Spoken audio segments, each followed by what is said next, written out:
solamente es explicar meramente la función del circuito y ya, ¿verdad? Bueno, y explicar qué materiales se ocuparon. Así es Ah, decir, ok. cómo es, el explicar es para qué sirve el operacional, qué función tiene el operacional que está ahí, las resistencias, cuál es su función. Por ejemplo, la fotocelda tiene una resistencia en serie, luego está el potenciómetro, luego está el amplificador operacional que funciona como comparador, y luego está el interruptor, que es el transistor que activa a su vez al relevador. Les sugiero que para este tema puedan consultar en general el archivo del libro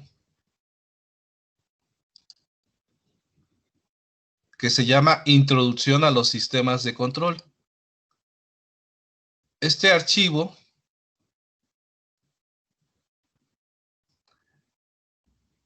trae justo cómo se elabora el circuito. De hecho, aquí vienen los componentes, es decir, ya no será necesario que se los agregue yo. Si ustedes revisan en el área de problemas, en esta parte de aquí, en la página 36, viene en la solución del problema 1.9,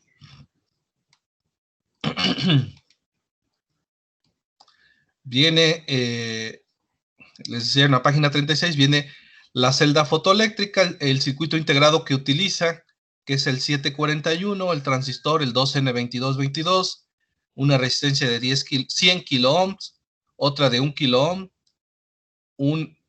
otra de 47, el potenciómetro que es de 1 mega, y bueno, los demás componentes ahí vienen indicados. Viene incluso descrito cómo funciona, pero ustedes tendrán que explicarlo en su reporte, incluso con voltajes, ¿no? ¿Cuántos volts se miden aquí para que para que el foco se encienda a cierta distancia? Y tendrá que narrarse en el escrito lo que va a ser el video que ustedes aporten. ¿Ok? Bueno. ¿Alguna otra pregunta con respecto a la práctica?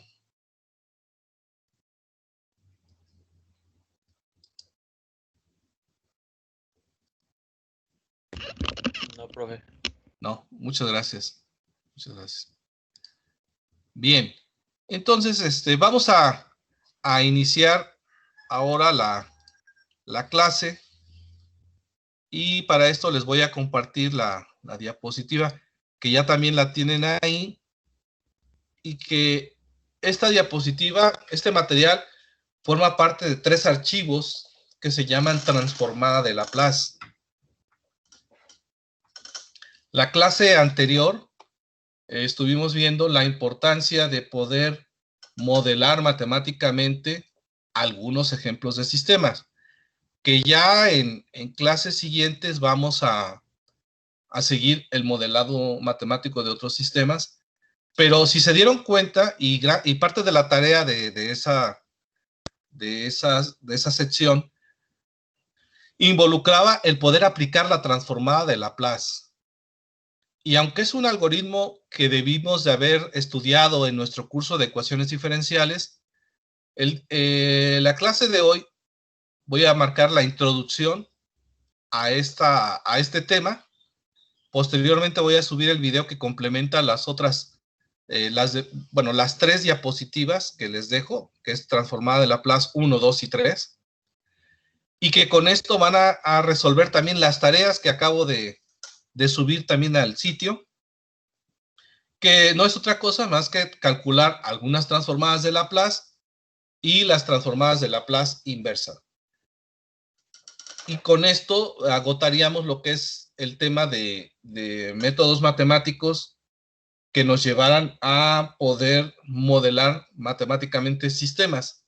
La próxima semana lo que estaríamos haciendo es tomar estos ejemplos y lo que hemos aprendido sobre transformada de Laplace y aplicarlo en el modelado de otros sistemas, aparte del que ya vimos, el mecánico de traslación y el del circuito eléctrico.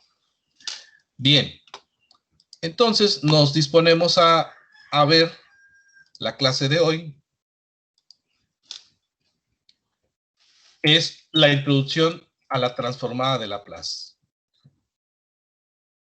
Bien, como había yo comentado, el método de transformada de Laplace es un método que se utiliza mucho cuando se tienen que resolver ecuaciones diferenciales lineales.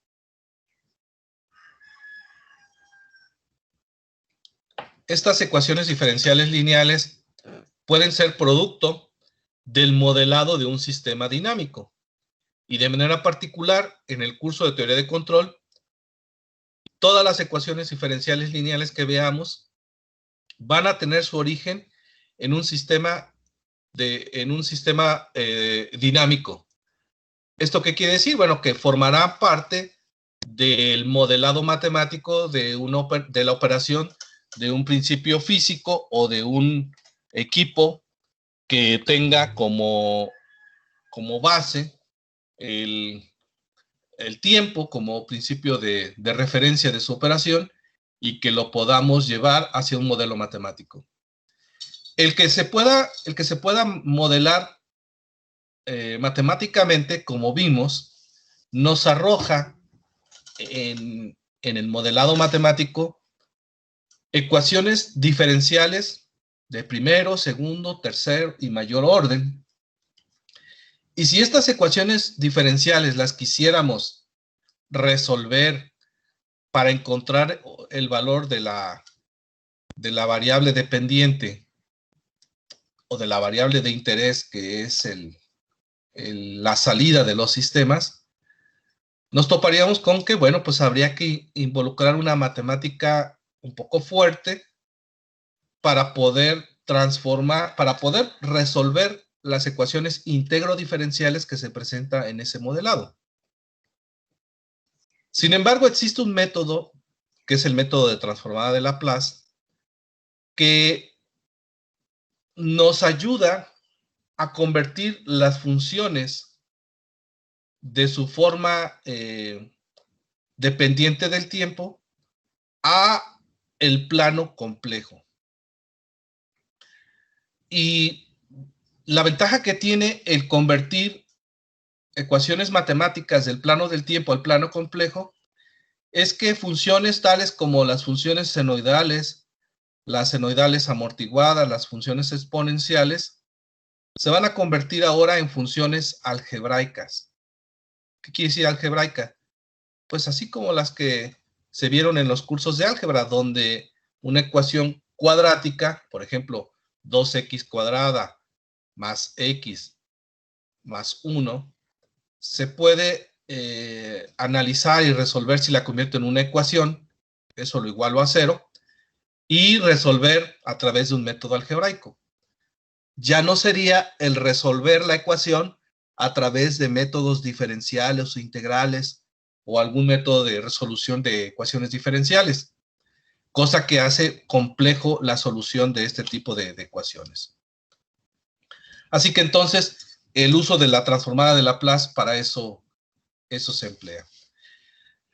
Resulta que cuando convertimos una función en el ámbito de Laplace, decimos que la transformamos en la variable compleja S. Y aquí un recordatorio de lo que son los números complejos y la variable compleja. Como sabemos, existen números reales que los podemos observar en el eje horizontal de una línea recta, ubicados desde menos infinito hasta más infinito, y que los podemos encontrar perfectamente ubicados en cualquiera de estos puntos. Y con estos números reales podemos hacer operaciones de números reales. Sin embargo, hay algunas operaciones que no son posibles de realizar en el conjunto de los números reales y saltan a un nuevo conjunto que son los números imaginarios. Los números imaginarios forman este conjunto de espacio donde las operaciones con números reales traen consigo una solución que solo es factible dentro de los números imaginarios. Por ejemplo, la raíz cuadrada de números negativos, en el cálculo de la raíz cuadrada de números negativos, decimos que su solución no es factible en el conjunto de los números reales. Sin embargo, si usamos el operador J o I, podemos dar una solución a esa raíz cuadrada o raíz enésima que salta ahora en un nuevo plano que se representa en el plano vertical de una escala de eje coordenados y que se le conoce como números imaginarios. Bueno, los números complejos son aquellos que son formados por una parte real y una parte imaginaria. Un número complejo puede tener un valor constante en su parte real y un valor constante en su parte imaginaria. Y quedan identificados porque la parte real se escribe y se anota el número tal cual, puede ser positivo, negativo, entero, fracción, racional, irracional, pero la parte imaginaria queda identificada porque además de anotar el número, va acompañada por una J, que es la notación que vamos a usar en este curso.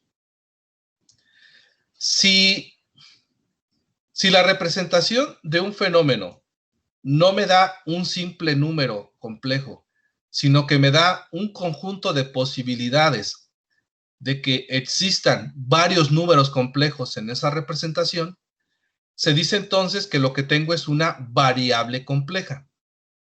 Por ejemplo, la letra S que vamos a usar para representar la variable compleja está compuesta de dos términos.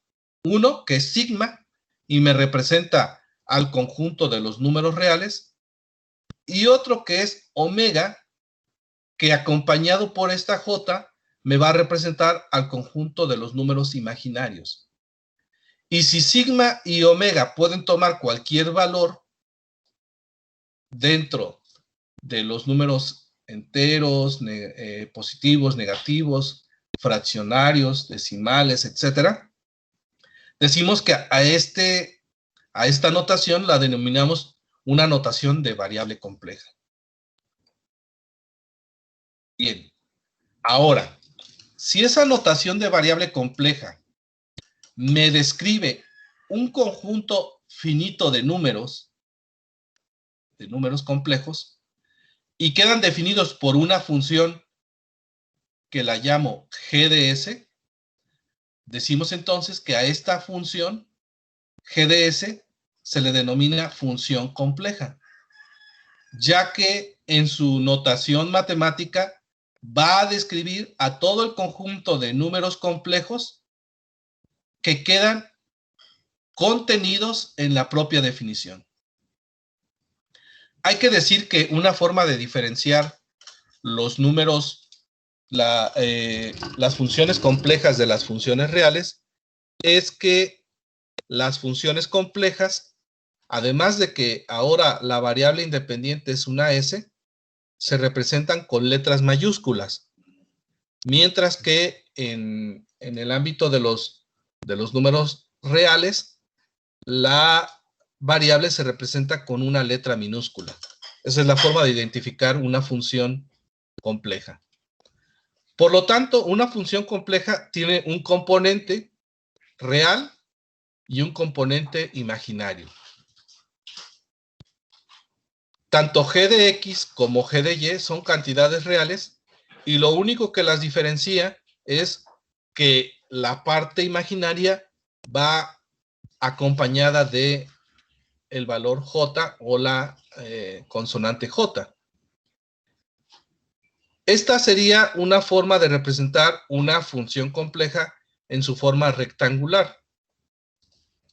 Pero también las podríamos representar en su forma polar, donde se representa la magnitud que forman estos dos números reales y que la magnitud se calcula como la suma de los cuadrados de los números, tanto de la parte real como de la parte imaginaria, obteniendo de ellos su raíz cuadrada.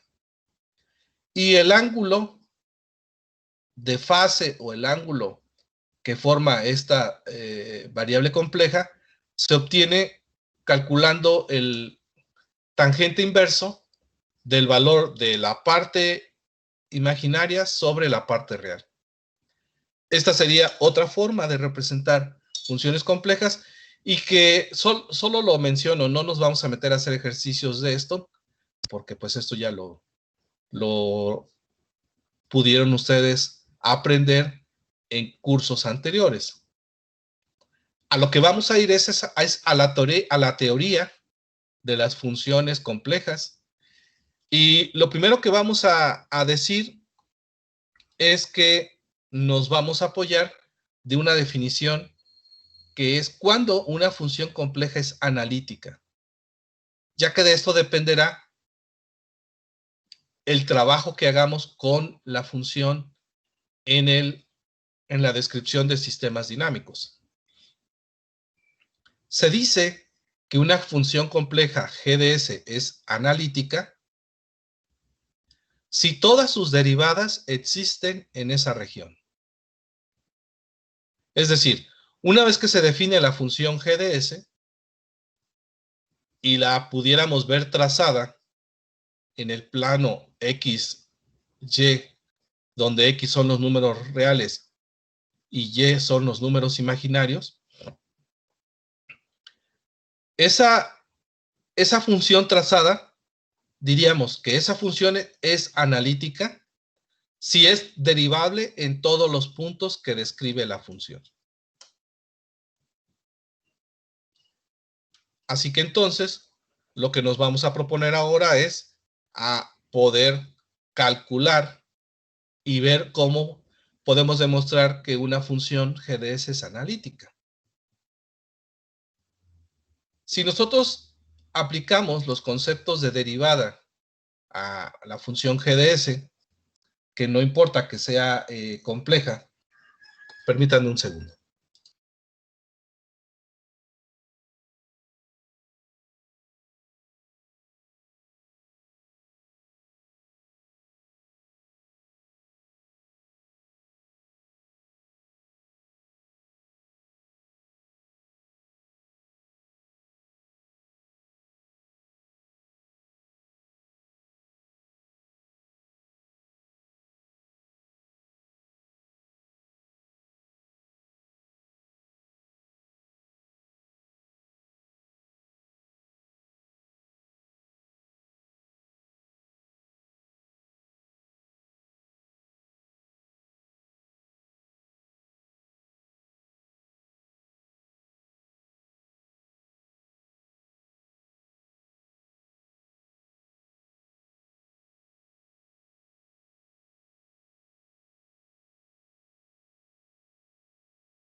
Listo, continuamos. ¿Me siguen escuchando? Sí, profe. Sí, profe. Ok, gracias. Bien, les decía, si a una función de variable compleja le aplicamos el algoritmo de derivación, lo vamos a representar de esta manera. Vamos a decir que la derivada de GDS con respecto a la variable compleja S es igual a, y aplicamos el concepto de límite o de derivada aplicada a través de un límite, donde lo que vemos son un pequeño incremento, un delta de S, aplicado a el cálculo del valor de la función. De tal manera que lo que vamos a decir es que la derivada de g de s es igual al límite para un delta de s que tiende a 0 del valor que obtenga la función g de s en un delta entre el delta de s. Ahora, ¿pero qué es el delta de s? Delta de s está compuesto por dos variables, vamos a decirlo así, la variable real y la variable imaginaria, donde cada una de ellas aporta y suma para el delta de s. ¿Qué quiere decir? Bueno, que si queremos aproximar delta de s a 0,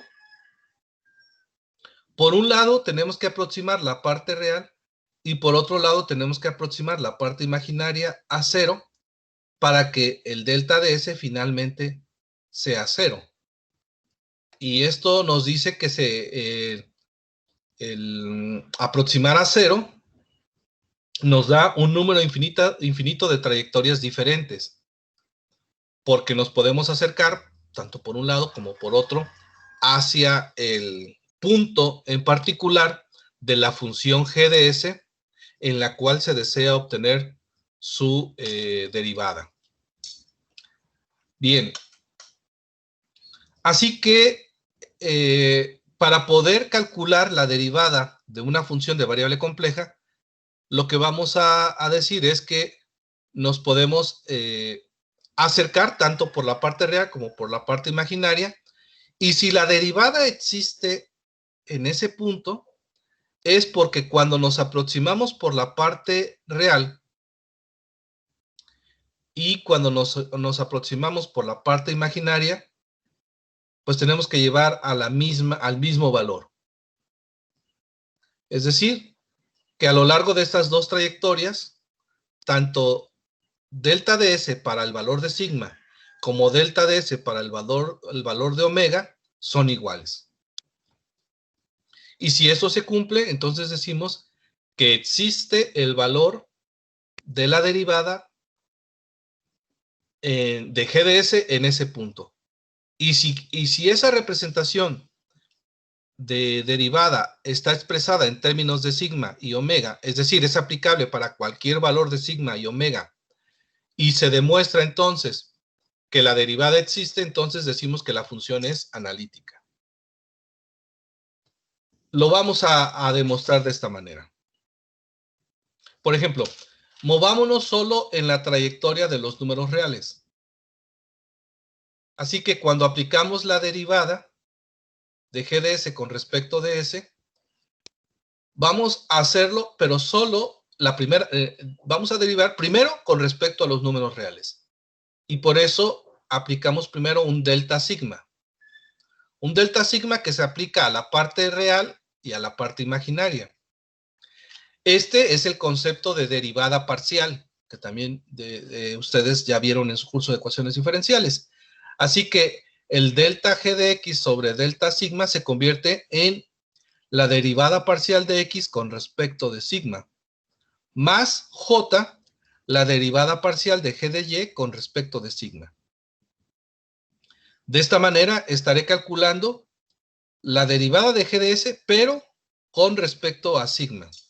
Lo mismo si lo hago ahora con respecto a omega. Si lo hago con respecto a omega, acompaño el j omega, que es el valor que me identifica ahora como un número imaginario o una variable en el campo imaginario, y decimos que es el límite de j delta omega cuando tiende a 0.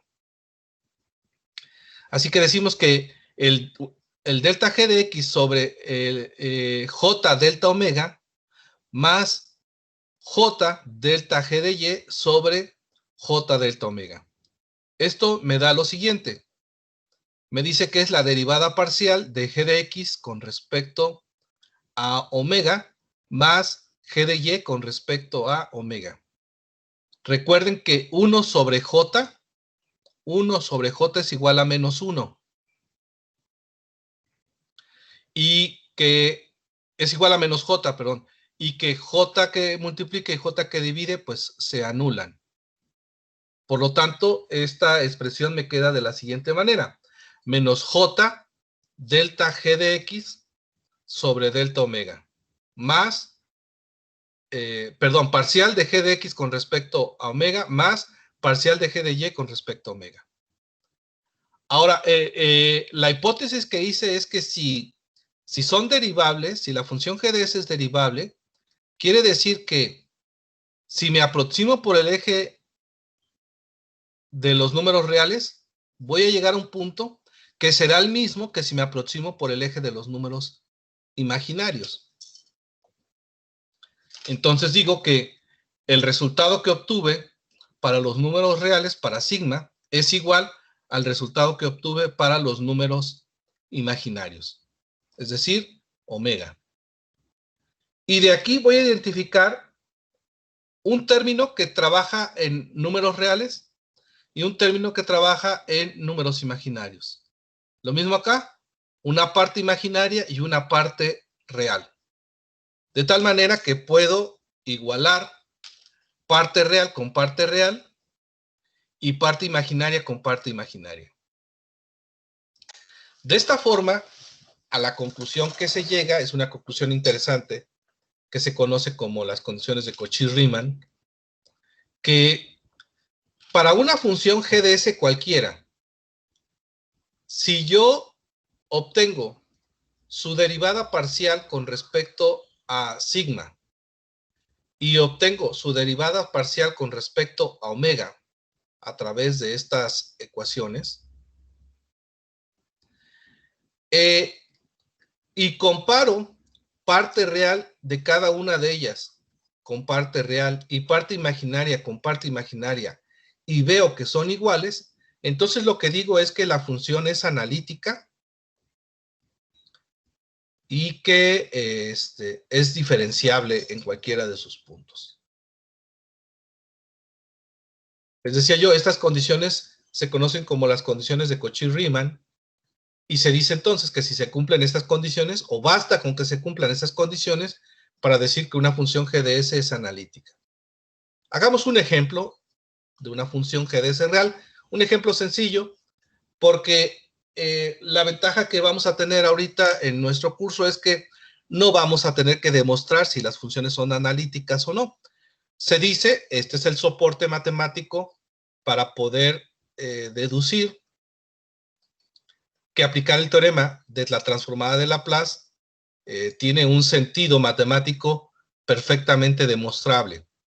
Sin embargo, lo que va a pasar es que todas las demás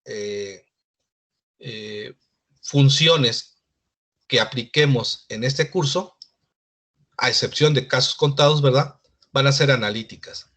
Pero si fuera el caso que nos dijeran, demuestra que esta función g de s igual a 1 sobre s más 1 es analítica, lo que tendríamos que hacer es, bueno, descomponer la variable compleja en su parte real y su parte imaginaria. ¿Para qué? Para identificar de esta expresión cuál es la parte real y cuál es la parte imaginaria. Y una vez que tengo separada parte real y parte imaginaria, derivarlas parcialmente para obtener el valor y comparar con las condiciones de Cauchy-Riemann. Así que, si separo parte real de esta función, observen, me queda esta parte que está aquí. Se volvería un ejercicio interesante que pudiéramos deducir esto, pero les digo, no es el objetivo del curso, pero si gustan hacerlo, intentarlo, y si tuvieran alguna duda o pregunta, con todo gusto en una asesoría lo podemos desarrollar, ¿eh? Bien, si nosotros manipulamos esta expresión, lo que vamos a notar es que podemos encontrar un común denominador si graficamos, si multiplicamos esta expresión por su conjugado, este valor si lo multiplicamos por su conjugado, nos va a quedar esta expresión que está aquí. Al multiplicar por su conjugado, lo que nos queda es que desaparece la notación J. Y bueno, entonces, de esa forma nos queda ahora una notación que es en el denominador sigma más 1 al cuadrado más omega cuadrada. Y si ahora esa expresión nos la aplicamos, que sería el común denominador, lo aplicamos a esta expresión, nos queda que debe de contener una parte real en sigma más 1 y una parte imaginaria en menos omega.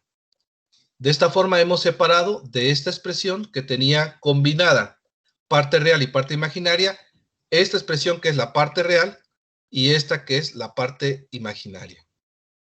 Así hemos podido separar estas expresiones. Ahora procedamos a la parte real, derivarla con respecto de sigma y compararla con respecto de la derivada de y con respecto de omega, que es una de las primeras condiciones de Cauchy-Riemann. Y luego procedamos aquí hay un error, aquí es no, sí está bien, aquí es sigma, sí, perdón. Regreso a las condiciones de Cauchy-Riemann para que las veamos. Aquí están. Digamos, a la función g de x la voy a derivar parcialmente con respecto de sigma y esta debe de ser igual a la parcial con respecto de y de omega. Ahora, la parcial de y, de g de y con respecto de sigma es igual a menos la parcial de x con respecto de omega. Así que entonces, si aplicamos las condiciones de Cauchy-Riemann, que aquí sí está mal, aquí este es y y este es x. Ahí hagan el cambio, por favor. ¿Sí? Lo que vemos es que cuando derivamos esta parte de aquí con respecto a sigma, si ustedes se dan cuenta, son dos términos, el término sigma y el término más 1, que tienen en común este denominador. Si derivamos con respecto a sigma, nos queda esta expresión que está aquí. Y si a g de y lo derivo con respecto de omega, me queda la misma expresión que está aquí. También se convierte en un ejercicio interesante el poder desarrollar esta derivada. Y que también en cualquier momento lo podemos asesorar por si no logran llegar al resultado final. Muy bien. Con esto vemos que se cumple la primera condición de Cauchy-Riemann y que la segunda condición sería, les decía yo aquí, es la parcial de g de y con respecto a sigma menos la parcial de g de x con respecto a omega. Igual, si aplicamos la derivación parcial, vamos a ver que en ambos casos, tanto para esta como para esta, nos da esta expresión que está aquí. Y con ello demostraríamos que esta función, al cumplir las condiciones de Cauchy-Riemann, es analítica. Y bueno, si es analítica, entonces es aplicable los teoremas que vamos a ver de la transformada de Laplace y las combinaciones que vamos a ver y las operaciones matemáticas que vamos a realizar con respecto a estas. Bien, entonces, bueno, pues concluimos, ¿no? Que tanto g de s igual a 1 sobre s más 1 es analítica en todo el plano, excepto, fíjense, cuando s es igual a menos 1. Porque cuando s es igual a menos 1, o sea que nada más tiene una parte real y vale menos 1 más 1 es 0. Y esto se vuelve una indeterminación. Y también decimos que es derivable en todos los puntos, excepto en s menos 1. ¿Ok? Así es como lo tenemos. Entonces, bueno, desarrollando a la derivada de GDS, una forma de poder también encontrar, no a través de parte real y parte imaginaria, sino simplemente considerando como si S más 1 fuera U, la derivada de 1 sobre U, y aplicamos la fórmula de derivación, pues nos quedaría que esto es igual a menos 1 sobre U al cuadrado, donde U es igual a S más 1. Aquí nada más habría que recordar las fórmulas de derivación para poder llegar a este resultado. Lo cual nos habla de que es posible obtener la derivada de esta función, ya que se cumplieron las condiciones de Cauchy-Riemann, y la derivada de esta función, en términos de S, no de sigma ni de omega, sino en términos de S, pues es menos 1 sobre S más 1 al cuadrado. Así que entonces lo que concluimos es que la función g de S, al tener una derivada y esta ser calculable, decimos que entonces es una función analítica. De este resultado lo que vamos a decir es que los puntos en el plano S donde la función es analítica se les van a denominar puntos ordinarios. Y los puntos en el plano S donde la función no es analítica se les van a denominar puntos singulares. Así que esta notación va a ser muy interesante porque posteriormente la vamos a usar para analizar el comportamiento de las funciones en el plano complejo y hablar de la estabilidad de los sistemas dinámicos y los sistemas de control. Así que entonces, una definición, ya que demostramos que es analítica y que vimos que había puntos donde se podía calcular, excepto algunos puntos que denominábamos puntos especiales o puntos singulares, bueno, pues donde es derivable, les llamamos puntos ordinarios, y donde se tienen indeterminaciones, les llamamos puntos singulares. A los puntos singulares, cuyas derivadas tienden a infinito, también se les van a denominar polos. Y a los puntos singulares, donde tienden a cero o hacen cero a la función, les llamamos ceros. Así que una función en el plano complejo, cuando es observada desde esta visión, vamos a encontrar puntos donde la función se hace cero y le vamos a llamar los ceros de la función, y vamos a encontrar puntos donde la función se hace infinito y a esos valores les vamos a llamar los polos de la función de variable compleja. Si esos polos tienen un exponente, o sea, están representados de manera algebraica como exponentes, bueno, pues se dirá que entonces la función tiene n polos o polos múltiples. Es decir, si fuera aquí s más 2 al cuadrado, sabemos que hay dos valores donde se hace cero esta función. Y es en menos 2, para que al sumarse con 2 me dé 0, pero al estar elevado al cuadrado, se repite, se dice que es polos múltiples, ¿sí? Y bueno, podemos decir que entonces se vuelve una expresión de un polo de segundo orden, de tercer orden y del orden que sea necesario.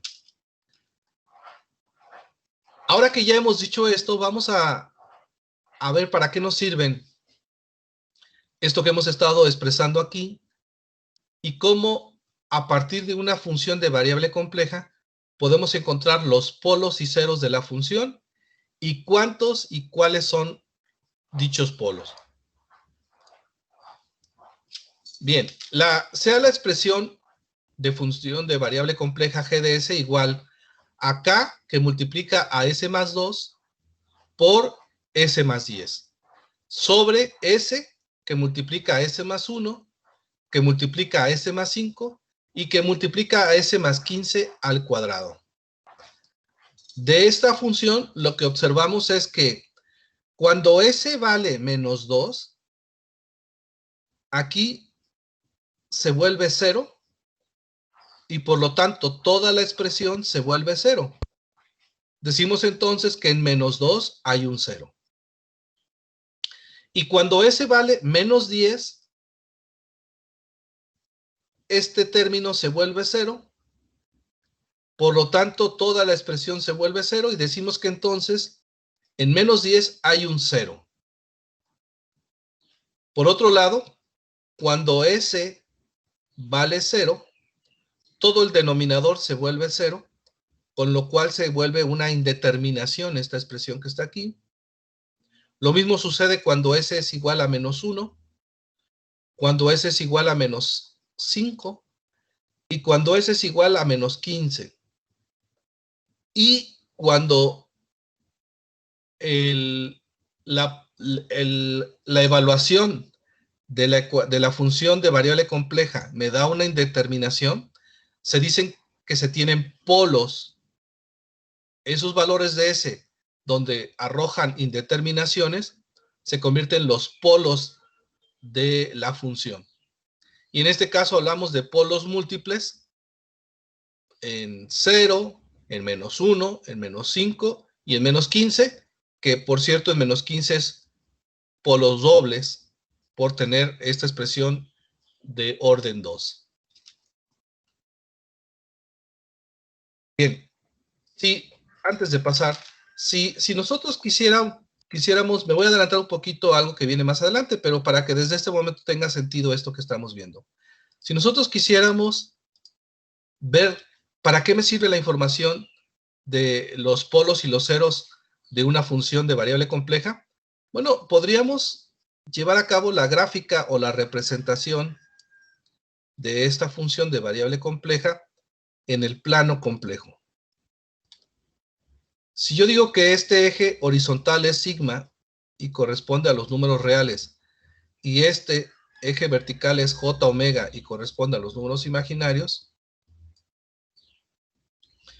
vería yo que cuando s vale menos 2, tengo un 0 de la función.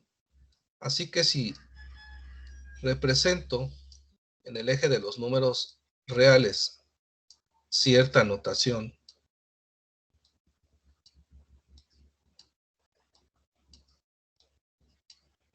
y aquí digo que aquí tengo 1, 2, 3, 4, etcétera. Y acá tengo a menos 1, menos 2, menos 3, etcétera. Bien, encontrar los polos y ceros de una función me sirve para representar en el plano complejo la ubicación de dichas raíces y posteriormente me va a servir para hablar de la estabilidad de los sistemas. Por ejemplo, yo digo que tengo un 0 en menos 2. Así que aquí está menos 2. Y la forma de representar un 0 es un circulito cuyo centro es menos 2. Y dice que tengo otro 0 en menos 10. Bueno, vamos a decir que por acá está menos 10. Lo vamos a aproximar. Si aquí es 3, 6, 9, 10 por aquí.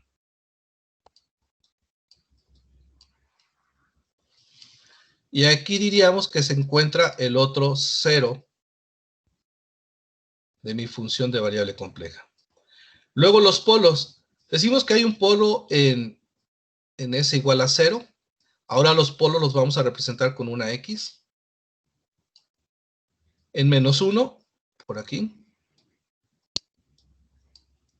En menos 5, aquí es 3, 4, 5, por aquí. Y en menos 15, que sería algo por acá. Así que Esta sería la gráfica de polos y ceros para esta función de variable compleja, y que sería lo más cercano a una representación gráfica de una función de variable compleja.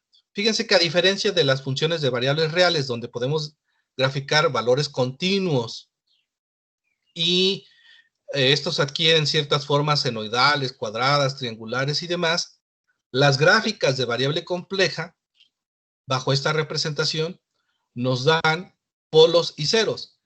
Ahora, en este ejemplo fue paradójico que solo hubo valores raíces en el eje de los números reales. Pero pueden existir polos sobre el eje imaginario, ceros sobre el eje imaginario, o podrían existir polos en cualquier lugar del plano complejo, lo mismo que ceros. Ceros podríamos ubicarlos en cualquier lugar de nuestro plano complejo. Así que con la representación de polos y ceros es información que ya vamos a ir quedándonos cuando representemos una función de variable compleja. Bien, ¿hasta aquí hay alguna pregunta?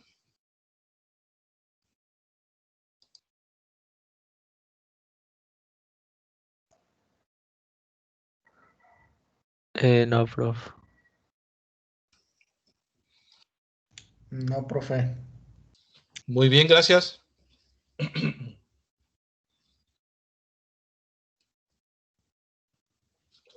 Bueno, entonces hasta aquí es un poco el entorno matemático de este tema. Vamos ahora a avanzar a otro tema matemático que también es el preámbulo antes de llegar a la definición de transformada de Laplace. Bien, esa otra definición es repasar un poco el teorema de Euler, porque vamos a ver que en la transformada de Laplace es muy común representar las señales seno, coseno, con sus respectivas representaciones a través de el número, la función exponencial. Y vamos a ver cómo con la función exponencial podemos representar también cualquier número complejo o variables complejas, funciones de variable compleja. Bien, entonces un repaso rápido en lo que es el teorema de Euler, donde el teorema de Euler empieza cuando se presentan estas series de Maclaurin para poder ver las series de potencias que conforman a una función coseno y a una función seno. Si observamos esas series de Maclaurin, lo que nos dicen es que la función seno, la función coseno, es la representación de la serie hacia el infinito de 1 menos teta al cuadrado sobre 2 factorial más teta a la cuarta sobre 4 factorial menos teta a la sexta sobre 6 factorial más, y así sucesivamente hacia el infinito. Conforme más nos acercamos al infinito y seguimos sumando término a término, cada vez nos acercamos más a la representación de una función coseno. Lo mismo para la función seno. A través de la representación teta menos teta al cubo sobre 3 factorial más teta a la quinta sobre 5 factorial menos teta a la séptima sobre 7 factorial más así sucesivamente hacia el infinito. Cuando sumamos todas estas notaciones matemáticas, nos acercamos más hacia la función seno. Y bueno, si estas notaciones en desarrollo de series de potencias para la función seno y para la función coseno, las pudiéramos conjuntar en la suma de dos funciones senoidales, donde la función coseno está dada dentro de los números reales y la función seno está dada dentro de los números imaginarios, llegaríamos a esta notación. Fíjense, El 1 corresponde a la función coseno. Luego, más j teta. J teta corresponde a la función seno de teta y su primer término, que es teta, al multiplicarse por j es j teta. Más j teta al cuadrado sobre 2 factorial es este término que está aquí. Porque si j es raíz cuadrada de menos 1 y raíz cuadrada de menos 1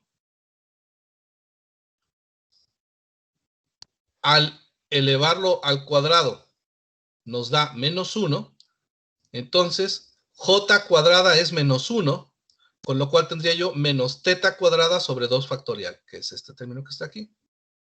Este término surge de aquí, y así sucesivamente ustedes pueden corroborar que ahora el desarrollo de series de potencia de la función coseno de teta más j seno de teta es esta expresión que está aquí.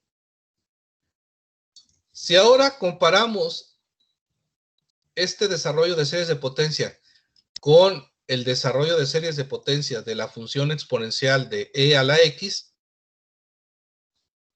veríamos cómo 1 x cuadrada sobre 2 factorial más x cúbica sobre 3 factorial más, si hacemos x igual a j teta, bueno, pues lo que diríamos es que e a la j teta es igual al desarrollo de serie de potencias de la función coseno de teta más j seno de teta. Y esa sería la primera conclusión a la que llega el teorema de Euler. A partir de estas notaciones, lo que observamos es que las funciones, la expresión e a la j teta me representa tanto la función, la suma de funciones coseno de teta más j seno de teta, como si a la exponencial la elevo a la menos j teta, me presentan el conjugado, el complejo conjugado de la función anterior. Si juego aritméticamente con esas funciones y sumo y resto estas dos ecuaciones, lo que me queda es que puedo deducir que cuando sumo estas expresiones, me queda que el coseno de teta es igual a 1 medio e a la j teta más e a la menos j teta, y que el seno de teta es igual a 1 sobre 2j e a la j teta más e a la menos j teta. ¿De dónde salió esto? Bueno, si ustedes suman aquí, si suman estas dos funciones, aquí les queda 2, perdón, aquí les queda e a la j teta más e a la menos j teta, e a la j teta. Déjenme borrar porque ya se ve feo. Otra vez. Bien, aquí les quedaría e a la j teta más e a la menos j teta.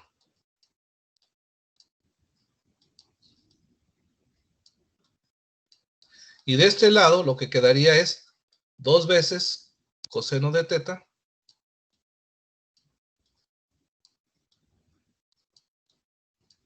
y se anularían el más menos j seno de teta. Si despejo coseno de teta de aquí, me queda esta expresión que está aquí. Si ahora en lugar de sumar resto, bueno, me queda ahora esta expresión que está acá.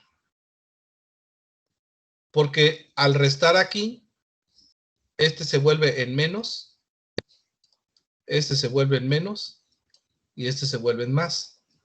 Se anulan ahora los cosenos y me queda que e a la j teta menos e a la menos j teta es igual a 2 veces J seno de teta. Así que entonces me quedaría 2 veces J seno de teta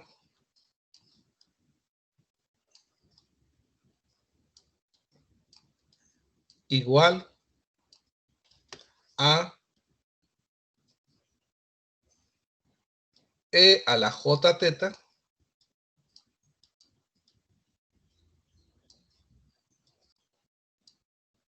menos J, perdón, menos J, no, menos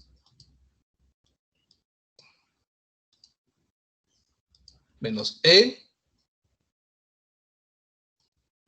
a la menos J teta.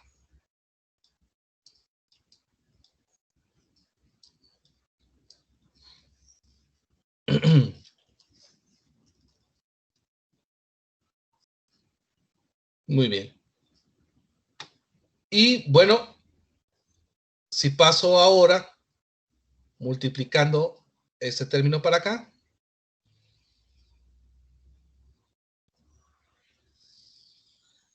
aquí hay un error, aquí es menos, aquí está mal el signo. Si paso el término multiplicado para acá, lo que me queda es seno de teta igual a 1 sobre 2j e a la j teta menos e a la menos j teta. Aquí cámbienle, ahí en sus apuntes es menos. De esta forma he podido representar matemáticamente el coseno de teta y el seno de teta a través de expresiones exponenciales complejas, que estas expresiones posteriormente me van a servir para poder hacer arreglos matemáticos que son necesarios en el cálculo de la transformada de Laplace. Bien, entonces con estos antecedentes que tenemos ya de lo que es algunos detalles matemáticos como lo que fue números complejos, variable compleja, función analítica, representación de funciones seno, coseno en funciones exponenciales complejas. Vamos entonces ahora sí a lanzarnos hacia el algoritmo matemático que nos permite calcular la transformada de Laplace. Vamos a emplear la siguiente notación matemática con la cual nos vamos a estar basando en todo lo que hablemos de aquí en adelante. F de t en esta representación va a definirse, con f de t se va a definir una función del tiempo tal que f de t es igual a 0 para t menor que 0. Ojo, el algoritmo de la transformada de Laplace debe aplicarse sobre funciones cuyos valores para t menor que 0 sean 0. Y con esto entonces acotamos el universo de las posibilidades de las funciones matemáticas, de las ecuaciones matemáticas, solo aquellas que a partir de un tiempo t igual a 0 o posterior tienen y alcanzan sus valores representativos. Antes de t igual a 0, valen 0. Muy bien. S, bueno, ya vimos que S es la variable compleja, que tiene una parte real y una parte imaginaria. Esta L, así medio de manuscrito, es la que nos va a representar el símbolo operativo de la transformada de Laplace, cuya operación matemática nos va a indicar que es la integración de 0 a infinito del producto de e a la menos st en dt por f de t y todo integrado respecto del tiempo. Dicho de otra forma es la integral de 0 a infinito de f de t por e a la menos st en dt. Este será el algoritmo matemático que cuando se aplica a una función del tiempo, la transforma en una función del plano complejo. Quiere decir que aquellas funciones que fueron definidas en el tiempo, tales como t, 2t, t cuadrada, derivada de t, integral de t. Cuando le aplicamos el algoritmo de la transformada de Laplace, desaparece la t como variable independiente y ahora nos quedan funciones en el plano complejo S. Y entonces, por ejemplo, una función t se va a transformar en una función 1 sobre S cuadrada.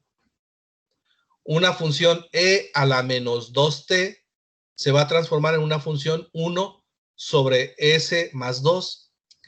Y así sucesivamente, este algoritmo matemático de la transformada de Laplace convierte la función del tiempo al plano complejo sin quitar la esencia de la función. Es decir, al convertir la función f de t al plano complejo, la nueva función contiene información de la original y que ahora, al estar en el plano complejo, me va a facilitar el poder trabajar con la función, con la nueva función en el plano de Laplace. Y la ventaja está ahí en que al convertirse de una función algebraica ahora, las operaciones que haga yo con ella son más sencillas que las operaciones que haría yo en el plano del tiempo. Derivar se convierte en una operación de multiplicar, integrar se convierte en una operación de dividir, y así sucesivamente, operaciones que eran muy complejas se convierten en operaciones algebraicas, conservando la esencia de la función original y pudiendo posteriormente aplicar el algoritmo inverso, que es la transformada inversa de Laplace, con lo cual me permite llegar a regresar nuevamente al plano del tiempo y observar lo que no era observable originalmente y que a través de la transformada de Laplace, algunos arreglos algebraicos y la transformada inversa, ahora sí lo es. Así que entonces, el algoritmo de la transformada de Laplace me va a permitir ver eso. Y por lo tanto se tiene que la transformada de Laplace de una función f de t la convierte ahora en una función f de s, donde la forma de obtener esta función es multiplicar f de t por e a la menos st e integrarla de 0 a infinito con respecto al tiempo. Este es, pues, el algoritmo de la transformada de Laplace.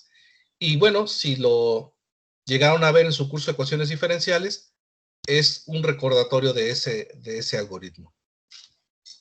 Así como lo que veíamos en las clases anteriores, cuando llegábamos a la representación del sistema masa-resorte amortiguador, donde decíamos que su función, la ecuación diferencial que lo modelaba era masa por la segunda derivada de x con respecto del tiempo, más beta por la derivada de x con respecto del tiempo, más k por x igual a f de t. Esa ecuación diferencial, veíamos cómo le aplicábamos el algoritmo de la transformada de Laplace a cada uno de los términos. Este algoritmo al término masa por derivada de x, la segunda derivada de x con respecto del tiempo, y se convertía en m por s de x cuadrada menos las condiciones iniciales. Bueno, pues aquí está el algoritmo matemático y esto es lo que vamos a aprender de aquí en adelante, a poder obtener la transformada de Laplace de diversas funciones, ya que estas funciones las estaremos empleando en el modelado de los sistemas dinámicos, porque si recuerdan, uno de los objetivos de modelar los sistemas es llegar hasta obtener su función de transferencia. Y la función de transferencia de los sistemas es una función en el plano de Laplace. Les decía, ya que saltamos del plano del tiempo al plano complejo, a través de este algoritmo, podemos regresar del plano complejo al plano del tiempo, aplicando ahora una operación que se conoce como la transformada inversa de Laplace, y cuyo algoritmo matemático es este que está aquí. Es una operación un poco más compleja, no para nada difícil de realizar, pero más compleja sí, donde es 1 sobre 2pi, la integral desde c menos j infinito hasta c más j infinito, aquí le falta una j, de la función f de s por e a la st ahora con respecto del plano complejo. Y cuando aplico este algoritmo a la función f de s, lo que obtengo ahora es una función f de t. Entonces, con algoritmos matemáticos en un sentido, la transformada de Laplace, y en sentido contrario, la transformada inversa de Laplace, podemos nosotros obtener una transformación interesante de funciones del tiempo al plano de la variable compleja, y en ese plano vamos a ver que es más fácil de poder operar matemáticamente y de hacer algunas operaciones que de lo contrario en el plano del tiempo nos llevaría y nos consumiría mucho tiempo. Bien, diremos que de todas las funciones que vamos a tratar, no a todas, matemáticamente, no a todas se les puede aplicar la transformada de Laplace. Las que nosotros vamos a ver en este curso sí es factible, sí son factibles de aplicar la transformada de Laplace. Y las condiciones que vamos a poner para que a una función f de t se le pueda aplicar el algoritmo de la transformada de Laplace y por supuesto el de transformada inversa, es observar si la integral de Laplace existe y converge. Es decir, el algoritmo de integrar de 0 a infinito a una función f de t por e a la menos st en dt, es factible calcular esa integral. Y para poderlo demostrar, diremos que la integral va a converger si f de t es continua a tramos en cada intervalo finito en el rango de t mayor que 0. Y si es de orden exponencial cuando t tiende a infinito. Si se cumplen estas dos condiciones, si f de t es continua, aunque sea por tramos, en un rango de t hacia infinito, desde mayor de 0, desde t mayor que 0 hasta infinito, y si además la función f de t es de orden exponencial, entonces diremos que t tiende a infinito. Que sea continua a tramos, o continua de manera completa, bueno, es algo que se puede observar al momento que definimos la función. La propia función, al definirla, nos dirá si es continua a tramos o de manera completa. Pero sí, para verificar que una función f de t es de orden exponencial, tendremos que someterla a la siguiente operación matemática. Se dice que una función f de t es de orden exponencial si existe una constante real positiva que vamos a llamar signa, tal que la función f de t, su valor absoluto, al multiplicarlo por e a la menos sigma de t, tiende a 0 cuando t tiende a infinito. Fíjense, esta función exponencial, al tener un signo negativo, se trata de una función exponencial decreciente, que cuando t tiende a infinito, la función exponencial tiende a 0. Entonces, de manera natural, la función exponencial que tiende a 0, al multiplicarse por cualquier función, puede provocar que el resultado de ese producto tienda a 0. Sin embargo, si la función f de t, conforme t va creciendo, va obteniendo valores que son mayores a la pendiente con la cual cae la función exponencial, por lo cual el producto de estas funciones no tiende a 0, se dice entonces que la función no es de orden exponencial. Y entonces se dice que si el límite, cuando e a la menos sigma de t del valor absoluto de f de t tiende a 0, para valores de sigma mayores de un sigma c, y existe ese sigma c que podemos calcular que hace que todo este producto tienda a cero, decimos entonces que ese sigma de c se le denomina la abscisa de convergencia. De tal manera que, por ejemplo, supongamos una función a, o sea, f de t es igual a por e a la menos alfa por t. Esta es una función que quiero probar si tiene orden exponencial. Bueno, lo que tendría que hacer es obtener el valor absoluto de esa función, aquí está, multiplicarlo por e a la menos sigma de t y llevar esta función hacia el infinito. Y lo que observo yo es que esta función tiende a cero si sigma es mayor que menos alfa. Es decir, de por sí la función e a la menos alfa de t, cuando para ciertos valores de alfa esta función iba hacia cero, para otros iba hacia infinito, crecía para valores negativos de alfa.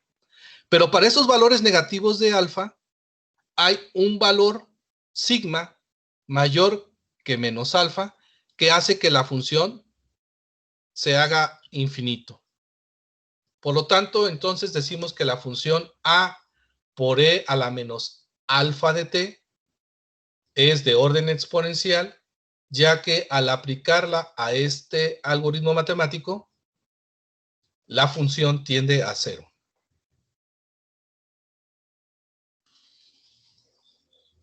Muy bien.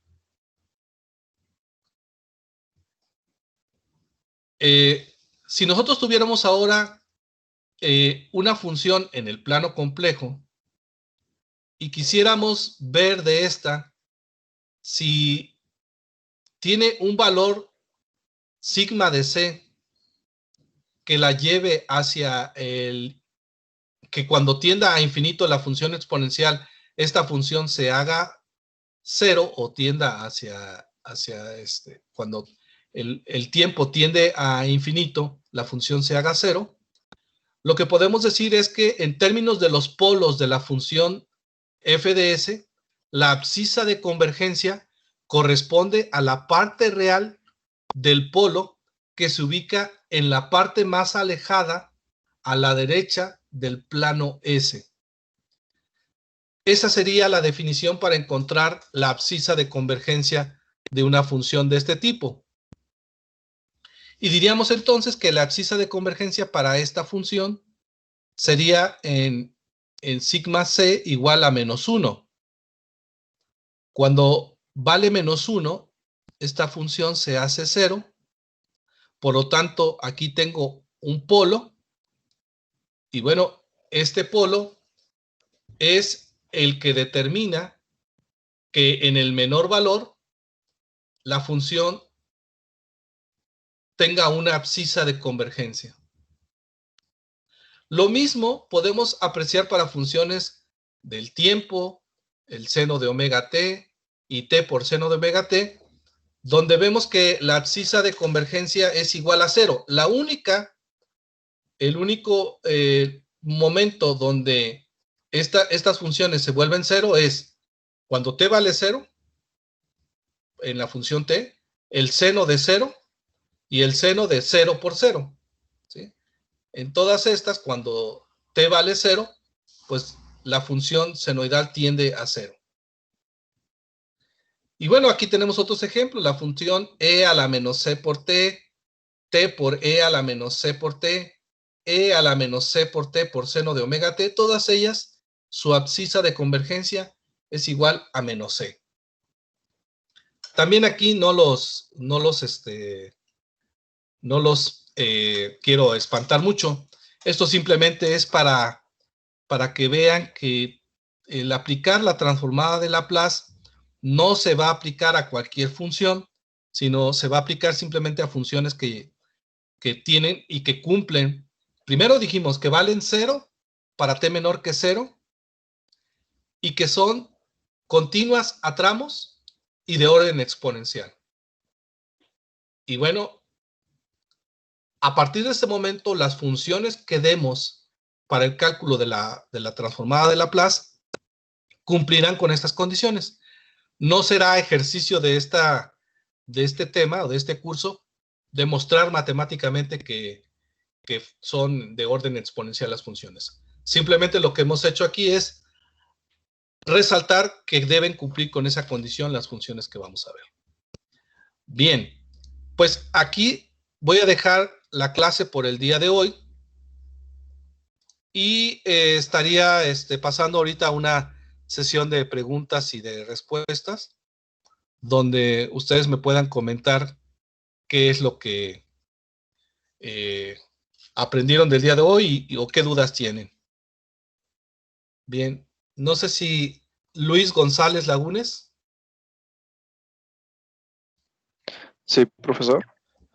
¿Te quedó claro en la clase de hoy el objetivo al que queremos llegar con el tema de transformada de Laplace, que se va a aplicar para ciertas funciones y que estas funciones deben de cumplir con ciertos requisitos? Sí, me quedó claro cómo debemos de llevar la dinámica para poder emplear o llegar a la solución.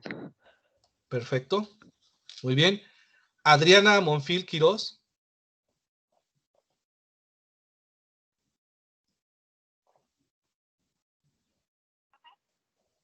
Hola Adriana, buenos días. Buenos días. De los teoremas que vimos que se van a usar en el cálculo de las transformadas de Laplace, como el de las condiciones de Cauchy-Riemann, el teorema de Euler, y demás notaciones de las funciones senoidales, coseno. ¿Te queda alguna duda de estos teoremas que se vieron en cursos anteriores? Pues no, sí me quedó claro. ¿Pudiste recordarlos? ¿Sí te acuerdas haberlos visto antes? Pues que los haya visto antes, no, pero pues ya ahorita ya tengo más o menos una idea. Ándale. Mira, si no los pudiste ver antes, porque sí, efectivamente, por ejemplo, el de las condiciones de Cauchy-Riemann es un curso que desapareció del programa de Ingeniería e Instrumentación Electrónica, hace tiempo se daba, y se llamaba variable compleja. Ese es el curso. Así que lo que yo te pediría es que por ahí dieras una breve leída a estos temas.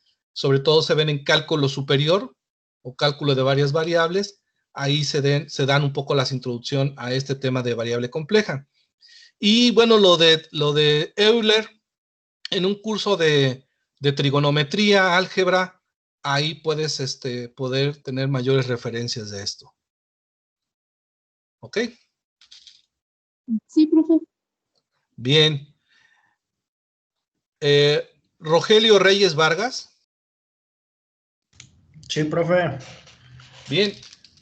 Como pudiste darte cuenta, si hacemos un resumen de las clases anteriores de la semana pasada y esta clase, el que podamos nosotros modelar matemáticamente un sistema nos lleva a tener su representación a través de un sistema de ecuaciones diferenciales. Lo vimos en el circuito eléctrico, el sistema masa-resorte amortiguador, y que de ahí se resolvieron algunos ejercicios. Ahora lo que nos proponemos es que a partir de las ecuaciones diferenciales saltemos a la representación en Laplace para trabajar de forma más sencilla. ¿Te queda claro este objetivo de esta parte del curso? Sí, de hecho, la transformada de Laplace en cursos anteriores, pues Sí, sí se me había mencionado, sí, pero no se había tomado como que muy a fondo el tema de transformada de Laplace.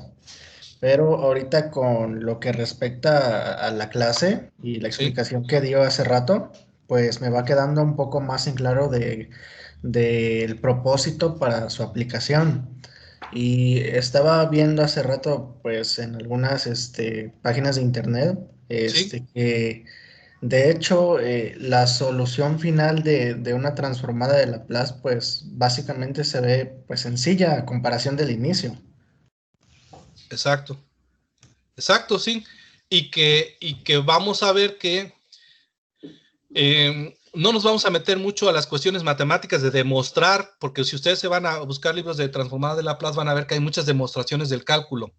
Lo que vamos a hacer es hacer algunos ejemplos, los más sencillos, y de ahí vamos a aplicar las tablas de transformadas de Laplace para hacer esto más ágil y que no tengamos que caer en un curso de teoría de control, convertirnos en un curso de matemáticas.